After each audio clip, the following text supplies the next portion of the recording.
ড্রন of বায়োইনফরমেটিক্সের নতুন একটি ভিডিওতে সবাইকে স্বাগতম। অ্যান্ড আজকে আমরা মূলত ভ্যাকসিন ডিজাইনের ফুল ওয়ার্কফ্লোটা দেখার চেষ্টা করবো এবং বোঝার চেষ্টা করবো যে কীভাবে একদম শূন্য থেকে একটা প্রপার ওয়েতে একটা ভ্যাকসিন ডিজাইন করা যায় এবং পরবর্তীতে এটা যেন ফার্দার ডেভেলপমেন্ট ফেজেও নিয়ে যাওয়া সম্ভব হয়। তো চলুন কথা না বাড়িয়ে ভিডিও শুরু করা যাক। শুরুতেই আমরা যদি ভ্যাকসিন ডিজাইন নিয়ে কথা বলতে চাই তাহলে সবার ফার্স্টে আমাদের এটা জানতে হবে যে আসলে ভ্যাকসিন জিনিসটা কী বা ভ্যাকসিন আসলে কীভাবে কাজ করে, রাইট? আমি খুব সিম্পলভাবে একটা উদাহরণ দিয়ে বোঝাই। যেমন ধরেন আমাদের বাংলাদেশের আমাদের দেশের কথা যদি বলি, বাংলাদেশে কিন্তু একটা নির্দিষ্ট পরিমাণ প্রতিরক্ষা ব্যবস্থা আছে, তাই না? আমাদের সেনাবাহিনী আছে, বিমান বাহিনী আছে, নৌবাহিনী আছে, পাশাপাশি বর্ডার গার্ড আছে, বর্ডার গার্ডটা বিভিন্ন প্রোটেকশন দিয়ে থাকে। তো সেমভাবে আমার বডির ভিতরেও কিন্তু একটা ডিফেন্স মেকানিজম আছে, যেটাকে আমরা ইমিউন সিস্টেম বলে থাকি। এবং এই ডিফেন্স মেকানিজম আমাদের বাইরের বিভিন্ন ধরনের প্যাথোজেন, স্পেসিফিক ভাইরাস, ব্যাকটেরিয়া থেকে আমাদেরকে রক্ষা করে থাকে। তো এখন ধরে নেন যদি বাংলাদেশের কোনো একটা টেররিস্ট গ্রুপ অ্যাটাক করে, তো একদমই হুট করে আমার ডিফেন্স সিস্টেম জানেই না, মানে সেনাবাহিনী, নৌবাহিনী, বিমান বাহিনীর কাছে কোনো প্রকারে কোনো তথ্য নাই ওই স্পেসিফিক টেররিস্ট গ্রুপ সম্পর্কে। সো যার ফলে যেটা হবে, ওরা যখন শুট করে আমাদের দেশে অ্যাটাক করবে, তাহলে আমার যেই প্রতিরক্ষা ব্যবস্থাগুলো আমার কান্ট্রির, তাদের কিন্তু অ্যাক্টিভ হতে সময় লাগবে। মানে সেনাবাহিনী জানতে সময় লাগবে যে এরকম একটা অ্যাটাক হয়েছে, মোটামুটি ধরেন একদিনের মতো সময় লেগে গেল বা 5-6 ঘন্টার মতো বেশি সময় লেগে যাবে। তো ওই যে সময়টা লাগতেছে ওকে চিনতে, ওর সম্পর্কে জানতে বা ও কোথায় অ্যাটাক করছে, এই পুরো ইনফরমেশনগুলো নিতে এবং ওর কাছে কী কী ভারী অস্ত্র আছে, এভরিথিং, এই ইনফরমেশনগুলো আমার দেশের যে প্রতিরক্ষা ব্যবস্থা বা যারা আছে নিয়ে কাজে নিয়ে যেত তাদের আইডেন্টিফাই করতে একটা নির্দিষ্ট সময় লাগবে। এবং ওই নির্দিষ্ট সময়ে ওই টেররিস্ট গ্রুপটা কিন্তু আমার দেশে অনেক বেশি বড় ক্ষতি করে ফেলতে পারে। সাপোজ হইতেই পারে অনেক বড় বড় স্থাপনাগুলো ধ্বংস করে ফেলছে বা অনেক মানুষ মেরে ফেলছে। দেন এই ঘটনা ঘটার পর তারপরে আমার সেনাবাহিনী, বিমান বাহিনী বা নৌবাহিনী যারা আছে তারা ওইটার এগেনস্টে ফাইট করে হয় টেররিস্ট গ্রুপটাকে পুরোপুরি নিশ্চিহ্ন করে ফেলবে, আদারওয়াইজ আমার ডিফেন্স সিস্টেমটা ওর সাথে হেরে যাবে। আর যদি আমার কান্ট্রির ডিফেন্স সিস্টেম ওর টেররিস্ট গ্রুপের কাছে হেরে যায়, তার মানে কি আমার দেশটা দখল হয়ে গেল ওদের কাছে। আর যদি আমার ডিফেন্স সিস্টেমটা জিতে যায় কোনোভাবে, তাহলে ওই টেররিস্ট গ্রুপের A to Z ইনফরমেশন আমাদের কাছে থাকবে, তাই না? ওরা কীভাবে আমাদের কান্ট্রিতে অ্যাটাক করতে পারে, ওদের কাছে কী কী অস্ত্র আছে। এবার পরবর্তীতে যদি ওরা আবার আমাদের কান্ট্রিতে অ্যাটাক করতে আসে, তাহলে কিন্তু এবার আর আমাদের প্রতিরক্ষা ব্যবস্থার বেশি যতটা সময় লাগবে না, ওর সাথে সাথে ওর এগেনস্টে ফাইট করা শুরু করবে। ও আর আমার কান্ট্রির খুব একটা ক্ষতি করতে পারবে না। এই পুরো গল্পটা আমার বডির মধ্যে হয়। এবং আমাদেরও হিউম্যানের বডিতেও একটা ইমিউনিটি সিস্টেম আছে বা একটা ডিফেন্স সিস্টেম আছে, যে ডিফেন্স সিস্টেমটা মূলত আমাদেরকে বিভিন্ন ধরনের ভাইরাস, ব্যাকটেরিয়া বা প্যাথোজেন থেকে রক্ষা করে থাকে। এখন ধরেন করোনার সময় যে জিনিসটা হয়েছে, তো করোনা ভাইরাস হুট করে যখন আমার বডিতে চলে আসছে, ওকে তো আমার বডি চিনে না বা আমার বডি ডিফেন্স সিস্টেম তো ওর এগেনস্টে অ্যাক্টিভ না, ওর সম্বন্ধে জানেও না। দ্যাটস ওয়াই ও আমার বডি ক্ষতি করে ফেলছে, প্রচুর পরিমাণে ক্ষতি করতেছে, অনেক পরিমাণে সেল ড্যামেজ করতেছে। তো এই যুদ্ধে এই ড্যামেজ আর আমার বডি অ্যাক্টিভ হওয়ার মধ্যে জাস্ট একটা সময়ের ডিফারেন্স। যদি আমার বডির কম সময় লাগে, ও আমার বডি ওই পরিমাণ ক্ষতি না করতে পারে, তাহলে আমি সার্ভাইভ করে গেছি, বা কোভিডের সময় তারা অধিকাংশ মানুষ সার্ভাইভ করে গেছে। কিন্তু যাদের ইমিউন সিস্টেমটা, ডিফেন্স মেকানিজমটা অতটা স্ট্রং না, তারা কিন্তু করোনা ভাইরাস এগেনস্টে সার্ভাইভ করতে পারেনি, তারা মারা গেছে, সিম্পল কথা বলতে গেলে। এখন ভ্যাকসিনের কথাটা এখানে কি কাজ করে বা ভ্যাকসিনের ব্যাপারটা এখানে আসলে কী রোল প্লে করে? ভ্যাকসিন যে কাজটা করে, ভ্যাকসিন আমার বডিতে করোনা ভাইরাস ঢোকার আগে বা যে কোনো ভাইরাস ঢোকার আগেই আমার বডির যে ডিফেন্স মেকানিজমটা ওকে অ্যাক্টিভ করে দেয়।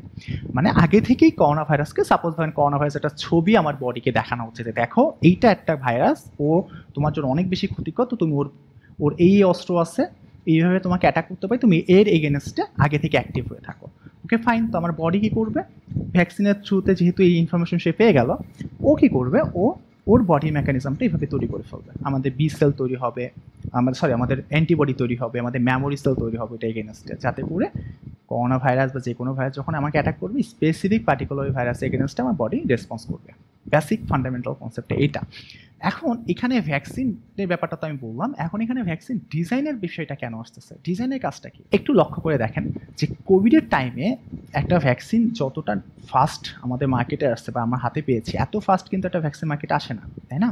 তো এই পুরো প্রসেসটা এত ফাস্ট হওয়ার পিছনে সবচেয়ে বড় ভূমিকা যে জিনিসটা রাখে সেটা হলো বায়োইনফরমেটিক্সের বেশ কিছু টুলস, এবং তার মধ্যে অন্যতম হলো ইমিউনো ইনফরমেটিক্স, এবং যেটা আন্ডারে মেনলি এই ভ্যাকসিন ডিজাইনটা পড়ে।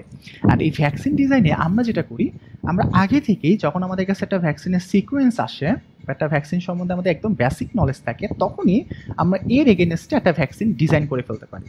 কারণ যদি আমরা খুব দ্রুত একটা ভ্যাকসিন ডিজাইন করে ফেলতে পারি কম্পিউটারের থ্রুতে, এবং আমরা ডিজাইনের মাধ্যমে এটাও জানতে পারি যে এটা আসলে আমার বডিতে কতটা কাজ করবে একটা নির্দিষ্ট পরিমাণ পর্যন্ত, তো যখন এই জিনিসটা আমাদের জানা থাকলো, তখন কিন্তু এই ভ্যাকসিনটা ডেভেলপ করতে আর অতটা সময় লাগবে না। ট্র্যাডিশনাল ওয়েতে যতটা সময় লাগে, এখন ভ্যাকসিন ডিজাইন এই জিনিসটা ইন্ট্রোডিউস হওয়ার কারণে এটা এতটা টাইম আর লাগবে না। বুঝতে পারছি বিষয়টা? এই জন্য ভ্যাকসিন ডিজাইনটা জরুরি। তো এখানে আমরা মেনলি ফুল একটা ভ্যাকসিনের ডিজাইন করি, ওকে, যেটা পরবর্তীতে ওয়েট ল্যাবে ডেভেলপমেন্ট ফেজে চলে যাবে, দেন তারপরে ফেজ 1 ফেজ 2 ফেজ 3 ট্রায়ালের পরে সরাসরি মার্কেটে চলে আসবে। ইট মিনস ভ্যাকসিন ডিজাইনের মাধ্যমে মূলত আমরা ভ্যাকসিন ডেভেলপমেন্ট ফেজের টাইমটাকে শর্ট করে নিয়ে আসি। যেখানে আমার আর 6 থেকে 10 বছর সময় লাগতো, সেটা হয়তো এখন 4 থেকে 5 বছরে নিয়ে আসা যায়, বা 2-3 থেকে 3 বছরের পর্যন্ত নিয়ে আসা যায় ইমার্জেন্সি কেসে। ঠিক আছে, এই জন্য ভ্যাকসিন ডিজাইনটা ইম্পর্টেন্ট। তো আমি আজকের এই লেকচারটাতে মেনলি যে ভ্যাকসিন ডিজাইনটার কথা বলছি, সেটা আসলে sub unit vaccine. Mainly bioinformatics একটা সাব ফিল্ড আছে, ইমিউনো ইনফরমেটিক্স। তো আমরা আজকে মেনলি এই ইমিউনো ইনফরমেটিক্স মেথডের মাধ্যমে একটা সাব ইউনিট ভ্যাকসিন ডিজাইন করবো। ওকে, অ্যান্ড সাব ইউনিট ভ্যাকসিন বলতে জাস্ট আমাদের স্পেসিফিক একটা ভাইরাসের অ্যান্টিজেনিক যে পার্ট, ছোটো ছোটো অ্যান্টিজেনিক পার্টগুলো আছে, সেইগুলোকে নিয়ে আমরা একটা ভ্যাকসিন কনস্ট্রাক্ট করি আর কি এখানে। ওকে, তো চলুন সাব ইউনিট ভ্যাকসিনের ফুল ওয়ার্কফ্লোট এবার দেখা যায়। তো শুরুতেই যদি আমরা সাব ইউনিট ভ্যাকসিন ডিজাইন করতে চাই, সবার ফার্স্ট যেই কাজটা করতে হবে বা সবার ফার্স্টে যে জিনিসটা আমাদেরকে জানতে হবে, সেটা হলো target identification. So target identification বলতে কি বোঝাচ্ছে এখানে? মেনলি আমরা এখানে টার্গেট আইডেন্টিফিকেশন বলতে স্পেসিফিক একটা ভাইরাসকে সিলেক্ট করা বোঝাচ্ছি, বা একটা টার্গেট ভাইরাসকে আইডেন্টিফাই করা বোঝাচ্ছি, যে আমরা আসলে যে ভ্যাকসিনটা ডিজাইন করতে চাচ্ছি, সেই ভ্যাকসিনটা কোন ভাইরাস এগেনস্টে করতে চাচ্ছি, বা কোন স্পেসিফিক পার্টিকুলার ব্যাকটেরিয়া বা প্যাথোজেন এগেনস্টে করতে চাচ্ছি। ওকে, তো এইটা আমাকে আইডেন্টিফাই করতে হবে। এখন এইটা যে কোনোভাবে আইডেন্টিফাই করা যায়, বা যে কোনো টার্গেট হইতে পারে স্পেসিফিক। যেমন ধরেন, যখন করোনা ভাইরাসের সময়টা ছিল, তখন আমাদের ম্যাক্সিমামের মেন কনসার্ন ছিল কোভিড, তাই না? তখন আমরা কোভিড নিয়ে কাজ করছি, করোনা ভাইরাসকে টার্গেট করে আমরা ভ্যাকসিন ডিজাইন করছি। আর এখন মানকি পক্স নিয়ে ওয়ার্ল্ড ওয়াইড অনেক বেশি কথা হচ্ছে, এবং এটা আমাদের জন্য নেক্সট থ্রেট ঘোষণা করছে WHO। সো এখন আমরা চাইলে এই রিসেন্ট যেই ভাইরাসগুলো আমাদের জন্য হার্মফুল, মোস্ট অফ দ্য কেসে যেটা হয়, সেইটাকে টার্গেট করে আমরা ভ্যাকসিন ডিজাইন করতে পারি। অথবা আনসলভ যেই প্রবলেমগুলো আছে, যেমন এখন এমন হয়েছে যে অনেক ভাইরাসটা অতটাই ইফেক্টিভ, আমাদের জন্য হার্মফুল না, বাট ওইটা নিয়ে কোনো কাজ হয় নাই, ওইটা নিয়ে কোনো ভ্যাকসিন ডিজাইন বা ডেভেলপ হয় নাই, সেই টাইপের ভ্যাকসিন নিয়েও কাজ করা যেতে পারে। ওকে, এটা ডিপেন্ড করতেছে আপনার ইন্টারেস্টের উপর। বাট এরপরে যে পার্টটা, সেটা হলো যে স্পেসিফিক আমি যে ভাইরাসটা টার্গেট করতেছি, সেই ভাইরাসের কোন প্রোটিনগুলোকে টার্গেট করে আমি মেনলি ভ্যাকসিনটা ডিজাইন করতে চাচ্ছি। মানে আমি পার্টিকুলার কোন প্রোটিনগুলোকে নিব আমার ভ্যাকসিনের জন্য। এখন সেটা যে কোনো প্রোটিন হইতে পারে, বাট মোস্ট অফ দ্য কেসে আমাদের মাথায় রাখতে হবে একটা ভাইরাসের কোন পার্টটা আমার বডিতে সবার ফার্স্টে এটাকে আইডেন্টিফাই করা পসিবল, বা সবার ফার্স্টে আমার বডির সামনে আসে। তো সেটা কি? বাইরের যে পার্টটা, তাই না? সেটা হইতে পারে আমার সারফেস যে প্রোটিনগুলো, বা ইনভলভ প্রোটিন হতে পারে, বা আমার কোভিডের ক্ষেত্রে স্পাইক প্রোটিনের কথা বলতে পারি। তো মোস্ট অফ দ্য কেসে আমরা বাইরের লেয়ার এবং আমাদের ইন্টারনাল কিছু প্রোটিনকে টার্গেট করি, সেটা ডিপেন্ড করতেছে ওটা অ্যান্টিজেনিসিটি কতটা। ওকে, অলওয়েজ আমাদের মাথায় রাখতে হবে একটা প্রোটিন সিলেকশনের জন্য যেটা অ্যান্টিজেনিসিটি লেভেলটা কী পরিমাণে আছে। যদি অ্যান্টিজেনিসিটি লেভেলটা বেশি থাকে, তার মানে আমার বডি ওটাকে অ্যাজ এ ডিটেক্ট করতে পারবে অ্যান্টিজেন হিসেবে, যার পরিবর্তে ওর এগেনস্টে আমার বডি ডিফেন্স মেকানিজম প্রপারলি কাজ করবে। ওকে, অ্যান্ড এই দুটো জিনিসই আমাদের মেনলি করতে হবে লিটারেচার স্টাডির মাধ্যমে, মিনস লিটারেচার রিভিউ বা লিটারেচার পেপার স্টাডি করার মাধ্যমে, যাতে করে আমাদের ইনফরমেশনগুলো অথেন্টিক হয়। তো এটা ছিল আমাদের টার্গেট আইডেন্টিফিকেশনের ব্যাপারটা। অ্যান্ড টার্গেট আইডেন্টিফিকেশন হয়ে গেলে আপনার কাছে যদি এটা থেকে জানেন যে হ্যাঁ, আমি কোন ভাইরাস নিয়ে কাজ করব, ভাইরাস স্পেসিফিক কোন প্রোটিন নিয়ে কাজ করব, এরপরে আপনার যে জিনিসটা দরকার হবে সেটা হলো সিকোয়েন্স রিট্রিভাল করা। ইট মিনস পার্টিকুলার ওই ভাইরাসের যে প্রোটিনগুলো নিয়ে আপনি ভ্যাকসিনটা ডিজাইন করতে যাচ্ছেন, সেই প্রোটিনের সিকোয়েন্সগুলো আপনার লাগবে। এখন এই সিকোয়েন্সগুলো কোথায় পাবেন আপনি, এবং আপনি কোন সিকোয়েন্সটা নেবেন? তো মোস্ট অফ দ্য কেসে আমরা এখানে অ্যামাইনো অ্যাসিড সিকোয়েন্স নিয়ে কাজ করি, একটা স্পেসিফিক প্রোটিনের, এবং এই সিকোয়েন্স আপনারা NCBI বা ইউনিপড থেকে ইজিলি ডাউনলোড করে নিতে পারেন। সো এবং এই সিকোয়েন্সটা আমাদের ডাউনলোড করার ক্ষেত্রে বা সিকোয়েন্স নিয়ে কাজ করার ক্ষেত্রে একটু খেয়াল রাখতে হবে যে আমরা আসলে কোন সিকোয়েন্স নিয়ে কাজ করছি। কারণ একটা সার্ভারে অনেকগুলো সিকোয়েন্স থাকতে পারে। সাপোজ বাংলাদেশি স্ট্যান্ডের সিকোয়েন্স থাকতে পারে, চীনের স্ট্যান্ড থাকতে পারে, USA স্ট্যান্ড থাকতে পারে, সেম ভাইরাসের। মানে আপনার টার্গেটটা কি, আপনি কি ওয়ার্ল্ড ওয়াইড কাজ করতে চান নাকি এটা রিজনাল কাজ করতে চান? যদি রিজনাল কাজ করতে চান সেক্ষেত্রে আপনি রিজনাল একটা সিকোয়েন্স নিয়ে কাজ করতে পারেন, সমস্যা নেই। সাপোজ বাংলাদেশ স্ট্যান্ডার্ড সিকোয়েন্সটা নিয়ে কাজ করলেন। বাট আপনি যদি চান ওয়ার্ল্ড ওয়াইড কাজ করতে, সেক্ষেত্রে আপনার বেস্ট অপশন হবে রেফারেন্স যে সিকোয়েন্সটা ফার্স্টে সেইটা নিয়ে কাজ করা, দেন পরবর্তীতে আপনার ওয়ার্ল্ড ওয়াইড বিভিন্ন লোকেশনের সিকোয়েন্সগুলো নিয়ে দেন আপনাকে ওইটা অ্যালাইন করে দেখতে হবে যে কনজারভেসিটা ঠিক আছে কিনা। ওকে, এটা একটু মাথায় রাখবেন। সিকোয়েন্স রিট্রিভালের পরে সাপোজ ধরে নিলাম যে আমরা শুধুমাত্র একটা প্রোটিন নিয়ে কাজ করছি, করোনা ভাইরাসের সারফেস বা S14 নিয়ে কাজ করতেছি। তো আমার টার্গেট আইডেন্টিফাই হয়ে গেল, সিকোয়েন্স আমি ডাউনলোড করে ফেললাম। এবার আমার থার্ড যে কাজটা সবচেয়ে ইম্পর্টেন্ট, এবং এইখানে এই স্টেজটা পার না হলে ওই সিকোয়েন্সটার ফার্দার আপনি কাজও করতে পারবেন না, সেটা হলো ফিজিওকেমিক্যাল analysis of protein. It means আপনি যে প্রোটিন সিকোয়েন্সটা ডাউনলোড করলেন বা প্রোটিন সিকোয়েন্সটা নিয়ে কাজ করবেন, সেই সিকোয়েন্সটার অবশ্যই কিছু বৈশিষ্ট্য থাকতে হবে, যে বৈশিষ্ট্যগুলো না থাকলে সেটা নিয়ে ফার্দার আপনি কাজ করতে পারবেন না। তার মধ্যে ফিজিওকেমিক্যাল প্রপার্টিসটা আমরা দেখি, অ্যান্ড এখানে আমরা মূলত দেখি যে ওই স্ট্রাকচার স্টেবিলিটির ইন্ডেক্স কত, বা এটা আসলে গ্র্যাভি ভ্যালুটা কত, এটাকে হাইড্রোফিলিক নাকি হাইড্রোফোবিক, অথবা সবচেয়ে ইম্পর্টেন্ট একটা পার্ট আছে এখানে এস্টিমেট হাফ লাইফটা আমরা এখানে দেখার চেষ্টা করি। অ্যান্ড পাশাপাশি অ্যান্টিজেনিসিটি আমরা দেখি, অ্যান্ড অ্যান্টিজেনিসিটি পার্টটা সবচেয়ে ইম্পর্টেন্ট। ইট মিনস আপনি যেই প্রোটিনের সিকোয়েন্সটা নিলেন ভাইরাসের, হ্যাঁ, সেটা অবশ্যই ওইটা অ্যান্টিজেনিক হইতে হবে।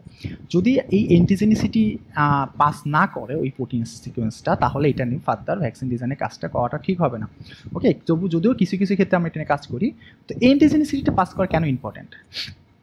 এটা মেন ইম্পর্টেন্ট এই কারণে যে আমার বডিতে যখনই কোনো ফরেন পার্টিকেল ঢুকে বা কোনো ফরেন কোনো অর্গানিজম হোক বা ভাইরাস ব্যাকটেরিয়া আসে, আমার body okay as a antigen হিসেবে ট্রিট করে, অ্যাজ এ থ্রেট হিসেবে ট্রিট করে। তো যদি এই ভাইরাসটা আমার বডিতে যে অ্যাজ এ অ্যান্টিজেন হিসেবে শো না হয় আমার বডির কাছে, তাহলে কিন্তু ওকে আর আমার বডি শত্রু হিসেবে দেখবে না। আর যদি শত্রু হিসেবে না দেখে, তাহলে তো আমার বডি যে মেকানিজমটা, ইমিউনি সিস্টেমটা, সেটাও অ্যাক্টিভ হবে না। তো দ্যাটস এটা ইম্পর্টেন্ট একটা পার্ট। তো এটি একটু আপনাদেরকে চেক করতে হবে। ওকে, দেন এরপরে আমাদের আসতেছে এপিটপ প্রেডিকশন, যেটা সাব ইউনিট ভ্যাকসিনের সবচেয়ে ইম্পর্টেন্ট একটা পার্ট। এখানে আমরা যেটা করি, আমরা এখানে মূলত স্পেসিফিক যে সিকোয়েন্সটা আমরা নিলাম সেইটার থেকে ছোট ছোট এপিটপ নেই, এবং এই এপিটপটা কি, এপিটপকে আমরা একটা স্মল অ্যান্টিজেনিক পার্ট ধরে নিতে পারি একটা ভাইরাসে, যেটা ছোট ছোট অংশ, যেটা আমার বডিতে যে অ্যাজ এ অ্যান্টিজেন হিসেবে শো হবে। ওকে, এখন এই অ্যান্টিজেনটা কার কাছে শো হবে? অ্যান্ড আমার বডির যে ডিফেন্স মেকানিজম বা ডিফেন্স সিস্টেম, ওখানে এবার কারা আছে যাদের কাছে এপিটপগুলো শো হবে? তো আমরা কি করব, আমরা কম্পিউটারের মাধ্যমে বেশ কিছু অ্যালগরিদম ডেভেলপ করছি, যে অ্যালগরিদমগুলো মেনলি ওই এপিটপগুলোকে আইডেন্টিফাই করে দিবে যে আসলে এই এপিটপটা আমার বডির যেই স্পেসিফিক সেলগুলো আছে বা স্পেসিফিক সেলগুলো যেগুলো এই এপিটপগুলোকে চিহ্নিত করবে, সেগুলোর সাথে এগুলো প্রপারলি বাইন্ড করে কিনা, বা এগুলাকে ডিটেক্ট করতে পারে কিনা। ওকে, তো আমাদের বডির যেই সেলগুলো বা যেই জিনিসগুলো সবচেয়ে বেশি ইফেক্ট ফেলে এই অ্যান্টিজেনের এগেনস্টে, সেগুলোর মধ্যে আছে MSC class 1, MSC class 2 and B cell epitope. তো এই যে MSC ক্লাস 1 আর MSC ক্লাস 2 মেনলি টি সেলের মধ্যে আসে, অ্যান্ড বি সেল এপিটপসের মধ্যে MSC ক্লাস 2 চলে আসে, বাট এটা আমি এখানে আলাদা দিইনি। এবার একটু বোঝার চেষ্টা করেন, এই দুইটা cell, T cell and B cell, এই দুইটা সেল মেন ভূমিকা পালন করে যখন কোনো একটা অ্যান্টিজেন আমার বডিতে আসে, সেটাকে আমার ইমিউন সিস্টেমের সামনে বা ডিফেন্স মেকানিজমের সামনে প্রেজেন্ট করার জন্য। ওকে, এটা মাথায় রাখতে হবে। এবং এর মধ্যে সবচেয়ে বড় ভূমিকা পালন করে MSC ক্লাস 1, MSC ক্লাস 2, এবং এই দুইটা মলিকুল সরাসরি একটা অ্যান্টিজেনিক পার্টকে আমার সেলের সামনে নিয়ে আসে, টি সেলের কাছে এবং বি সেলের কাছে নিয়ে যায়। বুঝতে পারছি বিষয়টা? এটা অনেক ইম্পর্টেন্ট। এবং এই যে ধরেন MSC ক্লাস 1, এই MSC ক্লাস 1 যেটা করে, ও অ্যান্টিজেনটাকে বাইন্ড করে ওই অ্যান্টিজেনটাকে নিয়ে যায় আমার হেল্পার এই সাইটোটক্সিক টি সেলের কাছে। সাইটোটক্সিক টি সেল সরাসরি যে ওই প্যাথোজেনটাকে অ্যাটাক করবে, এটা ওর কাজ। বাট আরেকটা ইম্পর্টেন্ট কাজ যেটা আছে, সেটা হলো MSC ক্লাস 2 করে, ও এই অ্যান্টিজেনিক পার্টটাকে নিয়ে যাবে আমার হেল্পার টি সেলের কাছে। এটা সবচেয়ে ইম্পর্টেন্ট। কেন ইম্পর্টেন্ট? এই হেল্পার টি সেল ও সরাসরি যে প্যাথোজেনকে অ্যাটাক করবে না, ও কি করবে, ও বিভিন্ন ধরনের সাইটোকাইন রিলিজের মাধ্যমে আমার পুরা ইমিউনি সিস্টেমে যত ধরনের সেল আছে ম্যাক্সিমাম সেলকেও অ্যাক্টিভ করে দেবে। ওকে, অ্যাক্টিভ করার ফলে কি হবে, সবগুলো সেল যে ওই স্পেসিফিক এই অ্যান্টিজেনিক পার্টটার কারণে ওই প্যাথোজেনটাকে ধরে বা ভাইরাসটাকে অ্যাটাক করা শুরু করবে। এটা সবচেয়ে ইম্পর্টেন্ট পার্ট। পাশাপাশি ও কিছু মেমোরি সেল তৈরি করে। ইট মিনস এই যে পার্টিকুলার যে ভাইরাসটা, ওটাকে চিনে রাখতে হেল্প করে। সেমভাবে বি সেল এপিটপের ক্ষেত্রেও আমরা এখানে মেনলি MSC ক্লাস 2 এপিটপ এখানে একটা হেল্প করে, যে আমাদের কিছু এন্টিজেনিক পার্টকে বি সেল যে রিসিপ্টর সেটার সাথে বাইন্ড করতে হেল্প করে। এবং এতে কি হয়, বি সেল রিসিপ্টর অ্যাক্টিভ হলে সবচেয়ে বড় সুবিধা সেটা হবে পুরো একটা অ্যান্টিবডি প্রোডাকশনের একটা হাউস তৈরি হয়ে যায়। ওকে, মাথায় রাখতে হবে এটা।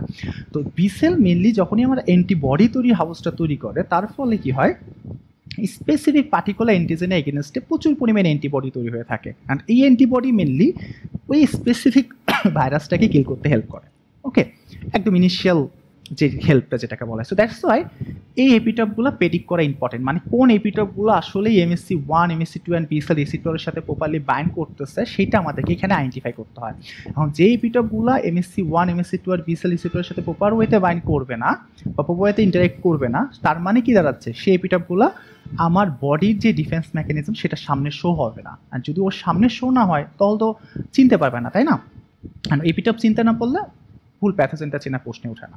তো এই জন্য আমরা মেনলি এখানে এপিটপটা প্রেডিক্ট করি স্পেসিফিক একটা প্রোটিন সিকোয়েন্স থেকে, এবং এখানেই আমরা ছোট ছোট অংশ পাই অ্যান্টিজেনিক পার্ট, যেটা আমাদের বডিতে অ্যাজ এ অ্যান্টিজেন হিসেবে শো হয়। এরপরে আমরা কি করি, এই এপিটপ প্রেডিকশনের পরের স্টেপটা যেটা, সেটা হলো এপিটপ স্ক্যানিং। এখানে আমরা মূলত এপিটপগুলোকে শর্ট লিস্ট করি। সাপোজ আমার MSc ক্লাস 1 এপিটপ আছে 100টার মতো, MSc ক্লাস 2 100টা, বি সেল এপিটপ ধরেন 50টা। কারণ আমি তো সবগুলা নিয়ে একটা ভ্যাকসিন তো বানাবো না, তাই না? আমার এখান থেকে হয়তো 5টা বা 10টা করে দরকার। তো আমরা কি করব, এবার এটাকে শর্ট লিস্ট করবো, যের মধ্যে বেস্ট কোনগুলা, বেস্ট এপিটপ কোনগুলা। তো কিসের বেসিসে এই জিনিসটা শর্ট লিস্ট করা হয়?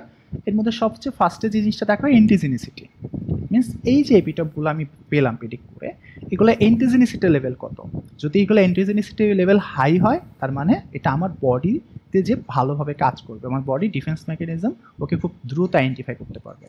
ওকে, এটা আমরা দেখি। পাশাপাশি অ্যালার্জেনিসিটি দেখি, যে এটা আমার বডির জন্য আসলে অ্যালার্জেনিক কিনা, আমার বডির জন্য কোনো অ্যালার্জেনিসিটি শো করে কিনা।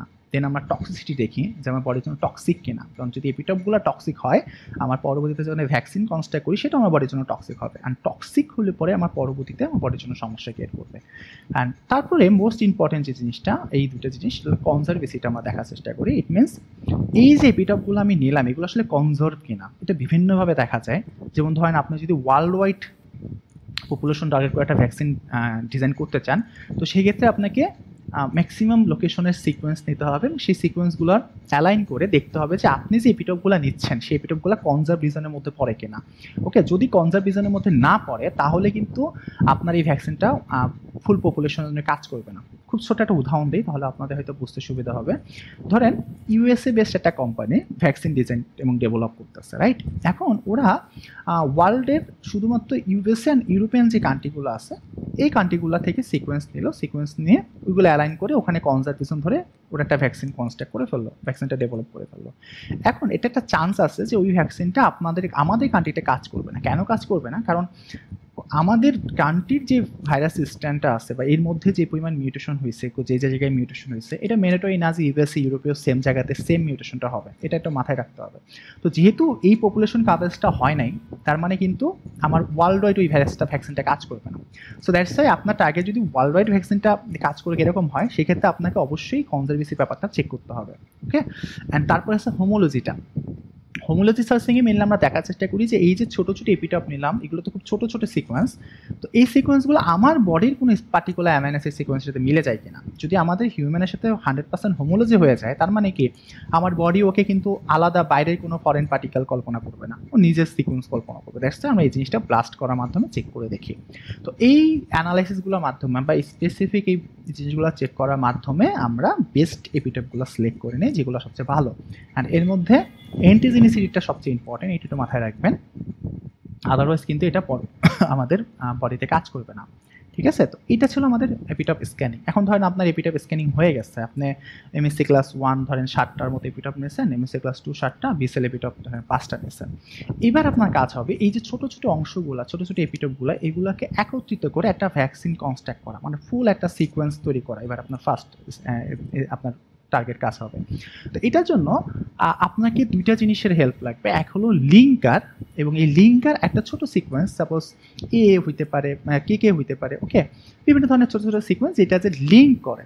ইট মিনস আমি যে এপিটপগুলো নিলাম ছোটো ছোটো ছোটো এপিটপগুলো, এগুলোকে একটার সাথে একটা লিঙ্ক করার কাজটা করবে লিঙ্কারগুলো, ছোটো অ্যামাইনো অ্যাসিডের সিকোয়েন্স। পাশাপাশি আমার এখানে অ্যাডজুভান্ট ইউজ করি। অ্যাডজুভান্ট অনেক ইন্টারেস্টিং একটা থিং। আমি অ্যাডজুভান্ট নিয়ে প্রচুর পরিমাণে গবেষণা এখনও হচ্ছে, যেমন এইচআইভি ভ্যাকসিন, এইচআইভি ভাইরাসের ভ্যাকসিন ডেভেলপমেন্টের ক্ষেত্রে অ্যাডজুভান্ট নিয়ে প্রচুর লং টাইম ধরে গবেষণা হচ্ছে। তো অ্যাডজুভান্ট মেনলি অ্যাডজুভারি এই শব্দটা থেকে আসছে, অ্যান্ড এর অর্থ হলো হেল্প। তো কিসের হেল্প করে ও মেনলি আমাদের ইমিউনো সিস্টেমটাকে বা ইমিউনোলজিক্যাল এফেক্টটাকে বাড়াইতে হেল্প করে। ওকে, এটা হলো মেনলি অ্যাডজুভান্টের সবচেয়ে বড় কাজ। সো দ্যাটস ওয়াই আমি যদি আমার ভ্যাকসিন কনস্ট্রাকশনের সময় ভ্যাকসিনের মধ্যে এই অ্যাডজুভান্টের সিকোয়েন্সটা অ্যাড করে দেই, সেক্ষেত্রে ও আমাকে এক্সট্রা একটা ইফেক্ট দিবে যাতে আমার বডি ওকে আইডেন্টিফাই করতে পারে। তো দ্যাটস আমাদের অ্যাডজুভান্টটা অ্যাড করতে হয়। তো এখন আপনি অ্যাডজুভান্ট লিঙ্কার ইউজ করে একটা ভ্যাকসিন সিকোয়েন্স কনস্ট্রাক্ট করলেন, ওই এপিটপগুলো একটা পর একটা এইভাবে সাজিয়ে। ওকে, এটার ফুল একটা কনস্ট্রাকশনের আপনারা যে কোনো পেপারে দেখতে পাবেন এই জিনিসটা। ভ্যাকসিন কনস্ট্রাক্ট করার পরে আপনার কাছে একটা ফুল সিকোয়েন্স আছে, হইতে পারে 400 অ্যামিনো অ্যাসিডের বা 450 অ্যামিনো অ্যাসিডের একটা সিকোয়েন্স আছে, যে সিকোয়েন্সটাই মেনলি ফুল ভ্যাকসিনের সিকোয়েন্স। ওকে, এবার আপনাকে আবার সেমভাবে এই ফিজিওকেমিক্যাল প্রপার্টিসগুলো অ্যানালাইসিস করতে হবে ভ্যাকসিনের। ওকে, ইট মিনস এতক্ষণ আপনি এপিটপের ফিজিওকেমিক্যাল প্রপার্টিসগুলো দেখছেন, এখন আপনি ফুল ভ্যাকসিনের ফিজিওকেমিক্যাল প্রপার্টিসগুলো দেখবেন, যে এটার হাফ লাইফ কত, তারপরে এটা অ্যালিফেটিক ইন্ডেক্স কত, এবং এটা গ্র্যাভি ভ্যালু কত, এবং এই প্যারামিটারগুলোর উপর ভিত্তি করে আপনাকে সিদ্ধান্ত নিতে হবে যে আপনার ভ্যাকসিনটা আসলে ভালো হয়েছে নাকি এটা অতটা ভালো হয় নাই। তো এই জন্য বেস্ট অপশন হলো যে আপনি যখন এই ভ্যাকসিন কনস্ট্রাকশন করবেন তখন আপনি একাধিক ভ্যাকসিন কনস্ট্রাক্ট করেন, মানে 3 থেকে 4টা ভ্যাকসিন আপনি কনস্ট্রাক্ট করেন বিভিন্ন বিভিন্ন এপিটপের কম্বিনেশন দিয়ে, যাতে করে এই প্যারামিটারটা আপনি প্রপারলি পাস করতে পারেন। এবং মাথায় রাখতে হবে ফিজিওকেমিক্যাল প্রপার্টিসটা খুব ইম্পর্ট্যান্ট। এবং এখানে যদি দেখি যে আপনার ফুল স্ট্রাকচার স্টেবিলিটিটা ঠিকঠাক নাই, স্টেবিলিটি ইন্ডেক্স কম দেখাচ্ছে, আনস্টেবল দেখাচ্ছে, সেই ক্ষেত্রে কিন্তু এটা নিয়ে ফার্দার কাজ করা ঠিক হবে না। আবার যদি হাফ লাইফ অনেক কম দেখায় তাহলে এটা প্রোডাকশনে যে প্রবলেম করবে। তো এই প্যারামিটারগুলো একটু মাথায় রাখতে হবে। তো ধরেন এইগুলো পাস হয়ে গেল আপনার ভ্যাকসিন সিকোয়েন্সের। এইবার আস্তে আস্তে আমার প্রোটিন লেভেলে যেতে হবে, কারণ সিকোয়েন্স নিয়ে তো আপনি কাজ করতে পারবেন না, আপনার বডিতে তো সিকোয়েন্স দিতে পারবেন না, দিতে হবে এটা প্রোটিন স্ট্রাকচার, রাইট? এবার আমরা যেটা করি, আমরা এই সিকোয়েন্সটা থেকে প্রোটিনের 2D স্ট্রাকচার বা সেকেন্ডারি স্ট্রাকচার যেটাকে বলে সেটা প্রিডিক্ট করে থাকি। এবার আমরা দেখার চেষ্টা করি যে স্পেসিফিক আমার এই পুরো ভ্যাকসিনের মধ্যে কোন কোন পার্ট আলফা হেলিক্যাল স্ট্রাকচার তৈরি করতেছে, কোন কোন পার্ট আলফা বিটা শীট তৈরি করতেছে, বা কোনটা কয়েল লাইক স্ট্রাকচার তৈরি করতেছে। এই জিনিসগুলো মেনলি আমরা এখানে আইডেন্টিফাই করতে পারি। অ্যান্ড দেন এরপরে আমরা এটা 3D স্ট্রাকচার বা 3 ডাইমেনশনাল স্ট্রাকচার প্রেডিক্ট করি। ইট মিনস পুরো একটা প্রোটিন আর একদম 3 ডাইমেনশনাল যেরকম হয় আমার বডির ভিতরে দেওয়ার সময়, সেম সেই স্ট্রাকচারটা আমরা এখানে প্রেডিক্ট করি। তো এখানে আমাদের মূলত 3টা কাজ করতে হয়, একটু মাথায় রাখবেন। নাম্বার 1, আমরা এখানে একটা স্ট্রাকচার প্রেডিকশন করি, 3D স্ট্রাকচার প্রেডিকশন যেটাকে বলি। বিভিন্ন সার্ভার আছে, আইটেজার আছে, রেপ্রোডেক্স আছে, বিভিন্ন ধরনের ফাইরি2 আছে, বিভিন্ন সার্ভারের মাধ্যমে আমরা এই 3D স্ট্রাকচার প্রেডিকশন করতে পারি। শুধু প্রেডিকশন করলে হবে না, যেহেতু আমরা ফুল স্ট্রাকচারটা কম্পিউটার থ্রুতে প্রেডিক্ট করতেছি, তো এখানে আমাদের একটু রিফাইনমেন্টের দরকার পড়ে। তো রিফাইনমেন্ট করলে কি হয়, আমাদের স্ট্রাকচারের কোয়ালিটিটা ইনক্রিজ হয়।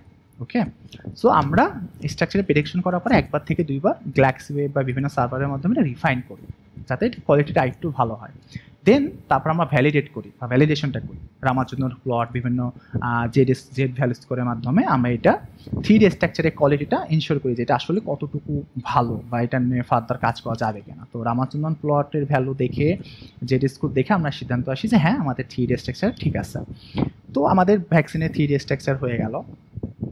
এবার আমাদের কাজ হচ্ছে কনফার্মেশনাল বি সেল এপিটপ প্রেডিকশন। এটাকে আমরা আসলে অ্যান্টিবডি এপিটপ প্রেডিকশন বলতে পারি, বা কনফার্মেশনাল অ্যান্টিবডি প্রেডিকশনও বলা যেতে পারে, বি সেল না বলে, কারণ বি সেল বলে একটু কনফিউশন হয়। তো কনফার্মেশনাল অ্যান্টিবডি প্রেডিকশন বলতে বোঝাচ্ছে যে আমাদের এই যে ফুল সিকোয়েন্সটা আমি তৈরি করলাম, ভ্যাকসিনের যে ফুল সিকোয়েন্সটা এখানে আছে, এই স্ট্রাকচারের মধ্যে স্পেসিফিক কোন কোন পার্টটাকে ডিটেক্ট করে আমার বডিতে অ্যান্টিবডি তৈরি হতে পারে, সেই জিনিসটা আমরা এখানে স্পেসিফিকভাবে চেকার চেষ্টা করি। সাপোজ আমার যে 400 অ্যামাইনো অ্যাসিডের একটা ভ্যাকসিন হয়, তো সেটার ভিতরে কোন কোন অংশ আছে এমন যেটা থেকে বা যেটার উপর ভিত্তি করে আমার বডিতে অ্যান্টিবডি তৈরি হতে পারে। ওকে, সেই জিনিসটা মেনলি আমরা কনফার্মেশনাল বিএসএল এপিটপ প্রেডিকশনের মাধ্যমে দেখি। অ্যান্ড এরপরে আমরা প্রোটিনের ডাইসালফেট ইনজাইম করি, এবং এটা জাস্ট একটা প্রেডিকশন টুলস, এর মাধ্যমে আমরা কয়েকটা সালফেট বন্ড আছে সেই জিনিসটা এখানে ক্যালকুলেট করা হয়, এবং এটা মূলত আমার প্রোটিন স্ট্রাকচারের স্টেবিলিটিটা দেখায় আর কি, যে যদি ডাইসালফেট বন্ডের পরিমাণ বেশি থাকে তাহলে মানে আমার স্ট্রাকচারটা মোর স্টেবল হবে বডি এনভায়রনমেন্টের মাধ্যমে। ওকে, অ্যান্ড এরপরে আমরা যাই প্রোটিন ডকিংয়ে। এটা ইম্পর্টেন্ট একটা পার্ট। এখন প্রশ্ন হতে পারে যে ভ্যাকসিনের ডকিংয়ের দরকারটা কি, এটা তো আমরা ড্রাগে ইউজ করি তাই না, এখানে আমার প্রোটিন ডকিং দরকারটা কি। এখন এই জন্য আপনাদের বেসিক ইমিউনোলজির বিষয়টা একটু জানাতে হবে, যদি একটা ভিডিওতে পুরো বিষয়টা দেখানো সম্ভব না। তো আমি শুধু শর্টে বলি, আমাদের বডিতে মেনলি কিছু টোল লাইক রিসেপ্টর আছে, toll like receptor 4, toll like receptor 8, 6, এরকম কিছু টোল লাইক রিসেপ্টর আছে। এরা কি করে, এরা স্পেসিফিক একটা ভাইরাসের স্পেসিফিক পার্ট বা স্পেসিফিক পোর্শনটাকে আমাদের ডেনড্রাইটিক সেলের কাছে নিয়ে যায়।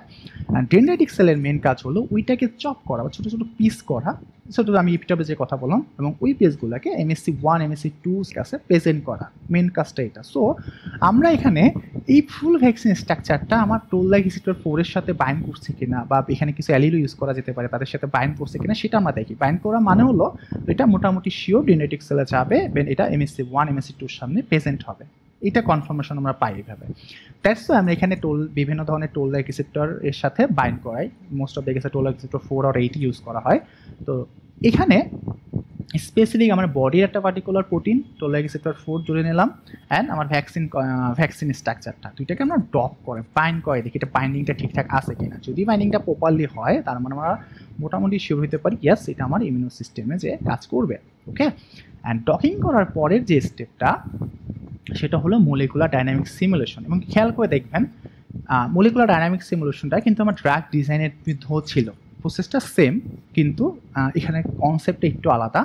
অ্যান্ড এখানে আমরা মেনলি এই যে টোল লাইক রিসেপ্টর 4 এর সাথে যে বাইন্ডিংটা হলো, ডকিংটা হলো, এটা স্টেবিলিটিটা চেক করার ট্রাই করবো। ওকে, এবং এই যে চেকটা করা, এই যে রেজাল্ট আমরা অ্যানালাইসিস করি, সেই অ্যানালাইসিসটা কিন্তু ড্রাগ ডিজাইনের মতো না, এখানে একটু আলাদা আছে, বাট মোটামুটি থ্রেশহোল্ড ভ্যালুগুলো সেম।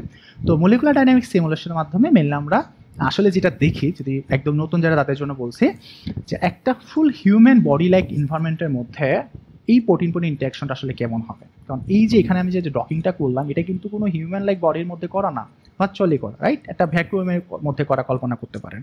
তো এখন হিউম্যান বডির ভিতরে এটা কীভাবে পারফর্ম করবে সেটা তো আমরা জানি না। সো দ্যাটস ওয়াই আমরা কম্পিউটারের থ্রুতে একটা হিউম্যান বডির যে এনভায়রনমেন্ট সেটা ক্রিয়েট করা ট্রাই করি। যে উদাহরণস্বরূপ একটা বক্সের মধ্যে আমাদের হিউম্যান বডিতে কী থাকে, ওয়াটার, আয়ন, তাই না, টেম্পারেচার, প্রেশার, পিএইচ, এই প্যারামিটারগুলোকে বিভিন্ন ধরনের ফিজিক্সের ল বা বিভিন্ন ধরনের অ্যালগরিদমের মাধ্যমে একটা বক্স সেট করি। দেন আমরা এই প্রোটিন স্ট্রাকচারটা বা কমপ্লেক্সটা ওখানে দিয়ে দেখার চেষ্টা করি একটা সার্টেন টাইম পিরিয়ড পর্যন্ত এটা আসলে স্টেবল থাকে কিনা বা কতটুকু স্টেবল থাকে। ওকে, এটা মিলে মলিকুলার ডাইনামিক্স সিমুলেশনের মেন বেসিক কনসেপ্ট। এর মাধ্যমে আমরা একটা হিউম্যান বডিতে এটা আসলে ভ্যাকসিনটা কীভাবে পারফর্ম করবে সেই সম্বন্ধে একটা আইডিয়া পেতে পারি। তো এটা অনেক ইম্পর্টেন্ট একটা স্টেপ। অ্যান্ড এটাতে যদি পাস হয়, রেজাল্ট যদি ভালো আসে, দেন আমরা ইমিউন স্টিমুলেশনটা করি। স্টিমুলেশনটা আগেও করা যায়।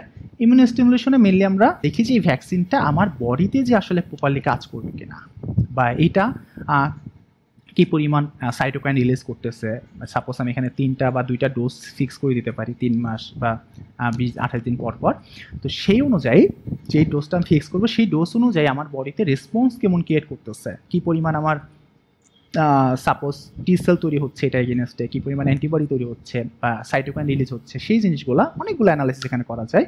অ্যান্ড অনেক ইম্পর্টেন্ট একটা অ্যানালাইসিস ইমিউন স্টিমুলেশন, সেগুলো চেক করে দেখি যে রেসপন্স দিচ্ছে কিনা। যদিও এটা কিন্তু অ্যালগরিদমের মাধ্যমে করা, বাট মোস্ট অফ দ্য কেসে আমাদের এটা ওয়েট ল্যাবে ভ্যালিডেট করতে হয়, মাইস মডেলে, দেন তারপরে হিউম্যান ট্রায়ালে দিতে যাইতে হয়। বাট আমরা কম্পিউটারের থ্রু বায়োইনফরমেটিক্সের কিছু টুলস বা কিছু সার্ভার এভাবে ডেভেলপ করা হয়েছে যেটা মিলেই প্রেডিকশনটা করতে পারে। বাট এটা আমাকে 100% রাইট বলবো না, বাট মোটামুটি একটা ধারণা পাওয়া যায় এখান থেকে। ওকে, অ্যান্ড লাস্ট যেই পার্টটা সেটা হলো codon adaptation and in silico cloning. Codon adaptation in silico ক্লোনে মেনলি আমরা যেটা করি, যেই ভ্যাকসিনটা আমরা ডিজাইন করলাম, এবার যদি আমরা এটাকে ফার্দার কাজ ওয়েট ল্যাবে কাজ করতে চাই, সাপোজ মাইস মডেল নিতে চাই বা হিউম্যান ট্রায়াল দিতে চাই, আমাকে তো এটা একটা ফিজিক্যাল ফর্ম দরকার, তাই না? তো এটা প্রোডাকশন করার জন্য আমরা মেনলি কোডন অ্যাডাপ্টেশন অ্যান্ড ইনসিলিকো ক্লোনিংটা করে থাকি। ইট মিনস আমরা একটা ভেক্টর নেই, মোস্ট অফ দ্য কেস ইকুয়াই। তো এই ভেক্টরের মধ্যে আমাদের ফুল সিকোয়েন্সটা, ভ্যাকসিনের সিকোয়েন্সটা ইনসার্ট করি, ভেক্টরটা ডিজাইন করার পর দেন আমরা স্পেসিফিক কোন পার্টিকুলার পোর্শনে আমাদের ভ্যাকসিনটা অ্যাড করতে চাচ্ছি সেটা দিয়ে দিই। ওকে, মানে মেনলি এখানে আমরা ইনসিলিকো ক্লোনিংটা আসলে ডিজাইন করে থাকি, ডেভেলপমেন্টের ফেজ না, বাট এই ডিজাইনটা নিয়ে ফার্দার কিন্তু ওই স্পেসিফিক প্লাজমিড ভেক্টরটাকে ইকোলার মধ্যে ইনসার্ট করার মাধ্যমে আমরা কিন্তু এটাকে মাস প্রোডাকশন করতে পারবো, মানে ভ্যাকসিনটাকে প্রোডাকশন করতে পারবো, যেটা না ফার্দার আমরা ট্রায়ালে যেতে পারি, মাইস মডেলের ট্রায়াল হোক বা হিউম্যান ট্রায়াল হোক, এভরিথিং। তো এইভাবে মোটামুটিভাবে আমরা ফুল এই 15টা স্টেপের মাধ্যমে আমরা একটা প্রপার ভ্যাকসিন ডিজাইন করে ফেলতে পারি এবং ওয়েট ল্যাবের মাধ্যমে যেটা ফার্দার গবেষণার জন্য বা ফার্দার অ্যানালাইসিসের জন্য যেতে পারে। এবং এই যে 15টা স্টেপ আমি বললাম, এই 15টা স্টেপের মাধ্যমে মেনলি মোস্ট অফ দ্য কেসে ইমিউন ইনফরমেটিক্সের ভ্যাকসিনগুলো ডিজাইন করা হয় এবং পরবর্তীতে এখান থেকে বেশ অনেকগুলো ভ্যাকসিনই ফার্দার মাইস মডেল এবং ট্রায়াল পিরিয়ডে চলে গেছে বা ওয়েট লেভে এখানে অনেক বেশি কাজ হয়।